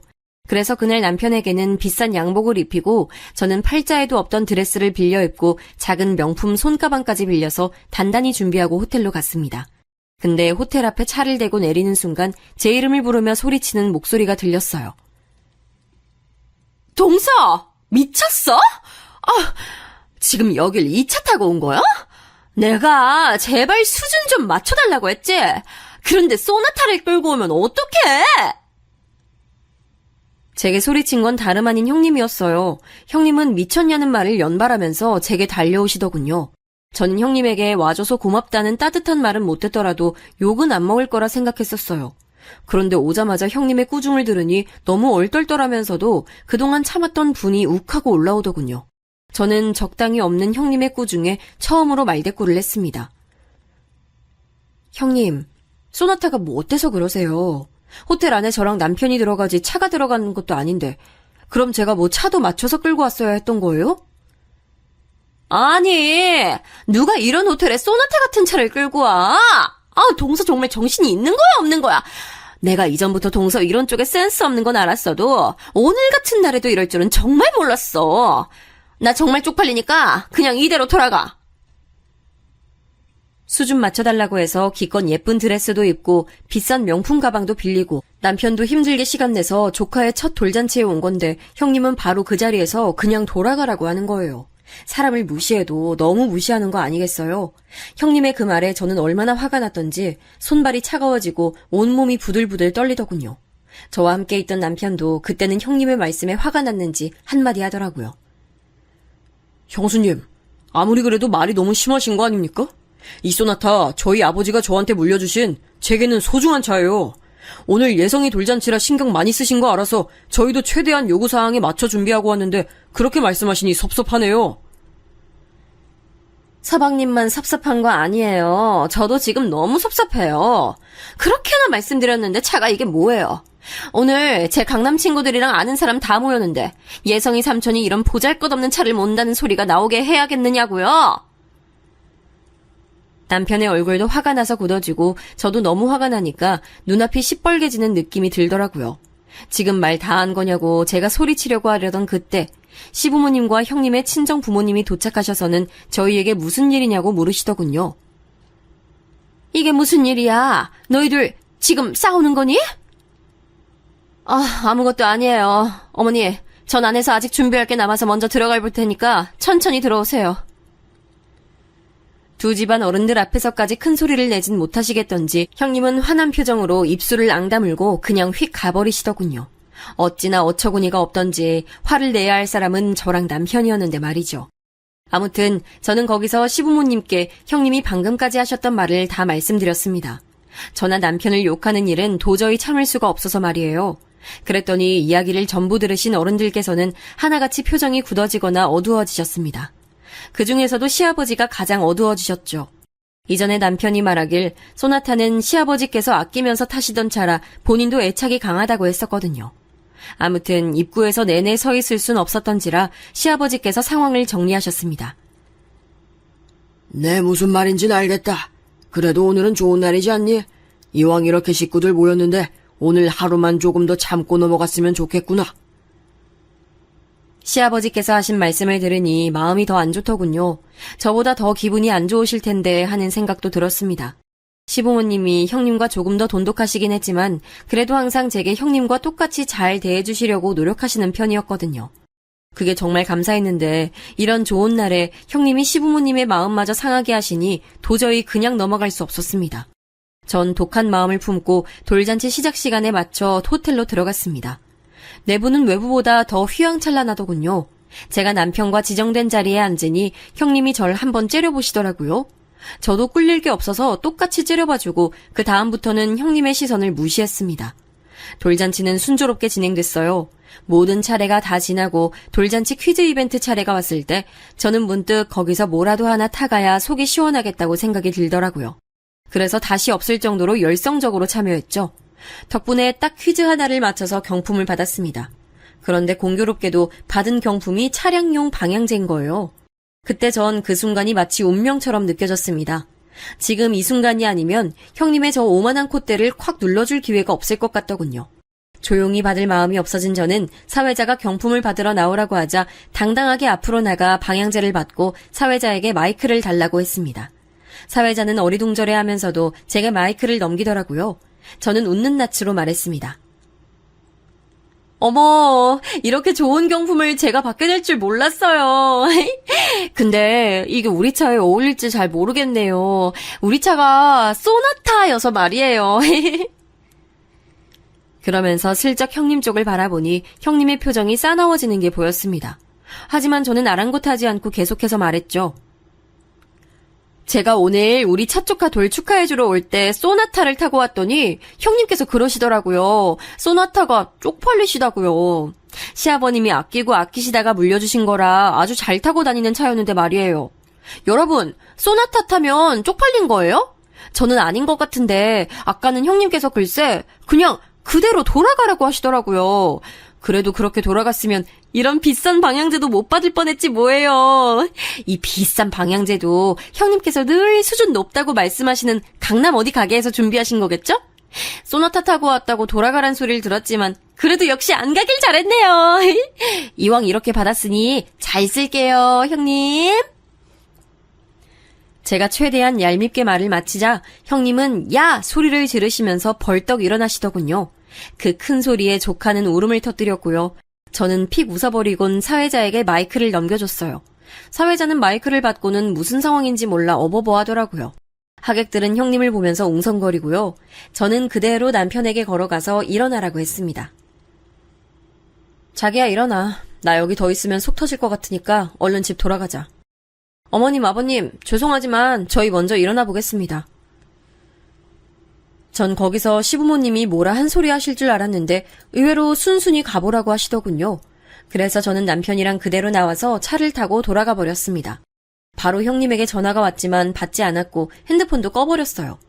그리고 돌잔치 때문에 빼입은 옷이 아까워서 바로 집에 안 가고 남편과 같이 근처 레스토랑에서 근사하게 한 끼 잘 먹고 집에 돌아갔습니다. 그리고 느긋한 마음으로 집으로 돌아가 옷 갈아입고 있는데 갑자기 쾅쾅 하면서 누가 현관문을 두드리는 거예요. 남편이 누구냐고 문을 여니 형님이 미친 사람처럼 남편을 밀치고 들어오더군요. 뒤에서는 아주버님이 형님을 잡고 말리려고 하고 있고 또 빼꼼히 보니 시부모님의 형님의 친정 부모님까지 다 오셨더라고요. 형님이 한성격하는 건 알고 있었지만 이렇게까지 사람들까지 다 데리고 올 줄은 몰랐었습니다. 제가 놀란 표정으로 사람들을 보니 형님이 제게 소리치시는 거예요. 야, 너 미쳤어? 내가 어떻게 준비한 돌잔치인데 감히 네가 내 아들 돌잔치를 망쳐? 너 때문에 지금 무슨 난리가 났는 줄 알아? 네가 그렇게 개소리 짓거린 게 지금 영상으로 내 지인들 사이에 돌고 있다고. 넌 진짜 오늘 내가 가만 안 둬! 그렇게 말이 끝나는 순간 형님이 저한테 달려드셨고 제 머리채를 잡으시는 거예요. 불시에 공격당해서 놀랐지만 저도 가만히 당하고 있진 않았습니다. 그동안 형님한테 쌓인 게 적지 않았거든요. 그리고 저도 이판사판이라 생각했습니다. 그래서 저도 형님 머리채를 잡고 사정없이 흔들고 확 밀쳐버리면서 소리쳤습니다. 가만 안 두시면 어쩌실 건데요? 그럼 내 가족 무시당하는데 거기서 바보 천치처럼 가만히 있어야겠어요? 형님이야말로 뭐 얼마나 대단하시다고 맨날 강남 타령하시면서 저 무시하세요? 막말로 형님 고향이 강남이라 해도 지금은 강북에 사시면서. 제가 그동안 쌓인 걸 속 시원히 쏟아냈더니 형님은 더 화가 나셨는지 얼굴을 일그러뜨리고는 저한테 소리를 지르시면서 다시 달려드셨어요. 달려든 형님의 힘을 못 이기고 제가 뒤로 넘어지자 가까이 있던 아주버님과 시아버지가 달려오셔서 형님을 제게서 떼어내셨습니다.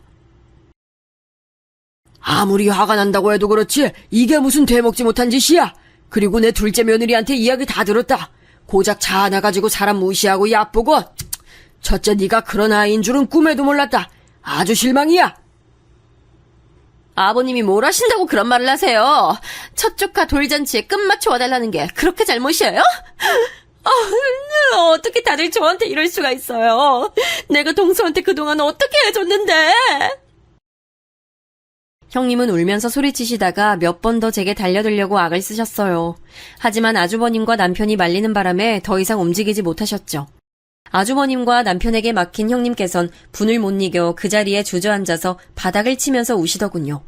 아주버님은 형님이 예민해서 그렇다고 저희에게 사과하고 형님을 일으켜 세워서 데리고 나가셨습니다. 남편은 제가 형님께 맞은 상처를 살펴보면서 속이 상했는지 고소한 애 만에 소리를 쳤습니다. 그랬더니 형님 친정 부모님께서도 맞고소한다 어쩐다 하시면서 언성을 높이시더라고요. 여러분들은 제가 잘못했다고 생각하시나요? 시부모님께는 좀 죄송했지만 저는 형님과 형님 친정 부모님들에겐 하나도 죄송한 마음이 없었습니다. 오히려 그동안 참았던 게 터지니 속이 다 시원하더군요. 결국 시부모님께서 형님의 친정 부모님을 달래고는 돌려보내셨습니다. 상황이 조금 진정되고 나서 저는 시부모님께 죄송하다고 말씀드렸습니다. 몰골이 좀 말이 아니었지만 그때는 몸 상태 신경 쓸 상태가 아니었긴 했어요. 어머님, 아버님, 좋은 날 이런 모습 보여드려서 죄송해요. 아니다. 오늘 첫째 며느리가 잘못하긴 했지. 나도 아까 첫째 말 듣고 속이 참 안 좋았는데 돌잔치에서 네가 한마디 하니 속이 시원하더구나. 시아버지 말씀을 들으니 속 좋게 웃음이 나더군요. 시아버지도 아끼던 차를 그렇게 무시당하고 기분이 좋지만은 않으셨던 모양이에요. 그 후 저는 형님과 모든 연락이 끊겼습니다. 당연한 일이라 생각했어요. 시간이 좀 지난 후에 남편이 아주버님께 전해들은 말로는 형님 친구들이 형님에게 한 소리씩 했다고 하더라고요. 이전에도 그렇게 주변 사람들 무시하더니 요즘도 그러고 살고 있었냐고요. 그 이야기를 듣고 보니 아무래도 형님의 강남 타령은 형님의 자부심이 아니라 그냥 못된 성격이었던 것 같기도 해요. 이번에 저희 딸 돌잔치라 모든 식구가 다 모이기로 했지만 형님은 아마 안 오실 것 같아요. 물론 오시더라도 겁나진 않아요. 이젠 형님한테 맞춰드릴 저는 없으니까요. 그리고 사람을 사는 곳으로 차별 대우하는 사람은 하나도 무섭지 않고요. 저는 앞으로 형님과의 일을 반면교사 삼아 제 딸을 급으로 사람 차별하는 못된 인간으로 절대 키우지 않을 거예요. 여기까지 제 이야기 들어주신 분들께 감사드립니다. 모두 행복하세요.